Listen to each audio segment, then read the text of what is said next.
बात है सर, आप ना ये गलत है। आप हिंदू त्योहारों को टारगेट कर रहे हैं। हेलो हेलो सीएसपी साहब, सीएसपी साहब, ये लोग घर आ गए, काला मुंह कर रहे हैं मेरे घर में। काम तुम्हारे ऐसे है, तुम आमो कर क्या हुई है, जूता खाना तुम्हें। दमोह में धार्मिक ध्वज हटवाने के विरोध में भाजपा और हिंदूवादी संगठनों के कार्यकर्ताओं ने नगर पालिका सीएमओ के चेहरे पर कालिख पोत दी। इसके बाद चक्का जाम कर दिया। सीएसपी अभिषेक तिवारी मौके पर है। वे सड़क पर बैठे लोगों को समझा रहे। हिंदूवादी संगठन के कार्यकर्ताओं ने सीएमओ को निलंबित करने की मांग की है। वे कलेक्ट्रेट में इसके लिए ज्ञापन देंगे। उनका कहना है कि हिंदू धर्म के विरोधियों के साथ ऐसा ही व्यवहार किया जाएगा। मुख्य नगर पालिका अधिकारी महोदय का फोन आया, उनके द्वारा कहा गया कि संगठन से बात कर लो, जिन लोगों के झंडे लगे हैं उनके यहाँ जाइए तो बात कर लेंगे, निकालने की बात कर लीजिए कि ये शांतिपूर्ण निकल जाए। हम लोग बात करने गए, इतने में ये सब वातावरण तैयार हो गया और ये लोग हम लोग को निकालने के लिए मना कर रहे हैं कि हम नहीं निकालेंगे, किसी की कीमत पे नहीं निकलेंगे। जी भी आप लोगों ने झंडा हटाने का विरोध किया है, क्या कुछ विरोध है आपके कलेक्टर साहब? जी, जैसा कि आप सभी को जानकारी है, हम लोग अपने काम पे थे। घंटा घर से सूचना आई कि नगर पालिका के कुछ कर्मचारी, हम लोगों ने जो रात में झंडे लगाए थे, ध्वज लगाए थे सनातन के, कल हमारा हिंदू नववर्ष शुरू होने वाला है, उसको लेकर बरसों से घंटा घर सजाया जाता रहा है। नगर पालिका के कुछ कर्मचारी उन झंडों को निकालने के लिए आए हैं। हम लोग जब घंटा घर पहुंचे तो उन कर्मचारियों से पूछा कि क्यों निकाल रहे, तो उन्होंने कहा मुख्य नगर पालिका अधिकारी के निर्देश पर हम लोग हटाने आए हैं। हम लोगों ने उस चीज़ का विरोध किया, एसडीएम साहब को जानकारी दी, कलेक्टर साहब को जानकारी दी। कलेक्टर साहब ने हम लोगों को यहाँ बुलाया था। कलेक्टर साहब से हम लोगों ने सिर्फ दो विषय पे मांग की है, दो विषय को लेकर के, कि जो ये दुस्साहस सीएमओ साहब ने किया, मुख्य नगर पालिका अधिकारी ने किया है, उसके लिए वो सनातन से माफी मांगे और कलेक्टर साहब से आग्रह किया कि उनके खिलाफ कड़ी से कड़ी कार्रवाई करते हुए उनको निलंबन करके दमोह से अन्यत्र स्थानांतरित किया जाए। कलेक्टर साहब ने बताया कि हम उसके लिए सीएमओ को हटाने के लिए सक्षम नहीं है, लेकिन हम उनके खिलाफ कार्रवाई के लिए जांच करके शासन को हटाने के लिए यहाँ से अनुशंसा भेज रहे हैं। ऐसा उन्होंने हम लोगों को आश्वासन दिया है। कार्रवाई नहीं हुई तो हम लोग सब बैठ कर के विचार करेंगे, क्योंकि ये एक बहुत अच्छा काम, सीएमओ साहब को धन्यवाद देंगे कि हमारे सनातन में अपने आप जागृति ला दी। हम लोग तो पीछे थे, सनातन समाज आगे था इस तरह के कृत्य के विरोध के लिए। इस बात को लेकर के हमें बहुत खुशी है।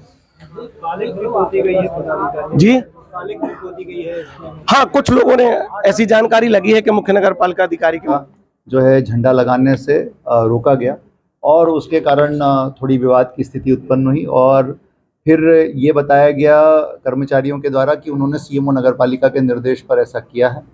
इसको लेकर के जो विषय था विवाद का, वो विषय ये था जिस विषय को लेकर के आज सब लोग यहाँ आए। सर, सीएमओ के चेहरे पे कालिख पोती गई है, उसको लेकर कोई कार्रवाई हो रही क्या है? निश्चित रूप से बहुत दुर्भाग्यपूर्ण घटना है वो, और आज सभी के साथ अभी इस बारे में बैठक हुई है और मैंने और एसपी साहब ने सभी बातों को सुनने के बाद हमने कहा है कि इसमें हम निष्पक्ष जांच तत्काल कराएंगे और संबंधितों को जो है उन सभी को शोकॉज नोटिस आज ही जारी किए जा रहे हैं और संगठनों से भी ये कहा गया है कि उनको भी अपना पक्ष रखने के लिए समय दे रहे हैं हम। उनको जो लिखित रूप से अपना पक्ष प्रस्तुत करना है वो कर सकते हैं और हमारा पूरा प्रयास रहेगा कि 10 अप्रैल से पूर्व हम ये जांच कंप्लीट करके सक्षम प्राधिकारी को इसकी रिपोर्ट भेज दें। सर, स्वच्छ दमोह को लेकर आपके भी आदेश हैं कि हर जगह को स्वच्छ रखा जाए और पोस्टर बैनर चौराहों पर ना लगाए जाएं? जी, मैंने आज ये बात यहाँ पर भी कही है कि त्योहारों के बाद इस विषय में शहर को और ज़िले को सोचना होगा कि क्या घंटाघर में हम सभी धर्मों, जातियों, अलग अलग संप्रदायों, अलग अलग त्योहारों के ध्वजों को हमको लगाना है या नहीं लगाना है। इस विषय पर हम लोग क्या करेंगे, इस विषय पर मई जून में जब त्यौहार अपेक्षाकृत रूप से बहुत कम होते हैं, उस समय हम सभी संगठनों की, शांति समिति की, सामाजिक संगठनों की, गणमान्य नागरिकों की, जनप्रतिनिधियों की, सबकी बैठक लेंगे और बैठक लेने के बाद इस विषय पर एक समुचित निर्णय लिया जाएगा ताकि इसका स्थायी समाधान किया जा सके।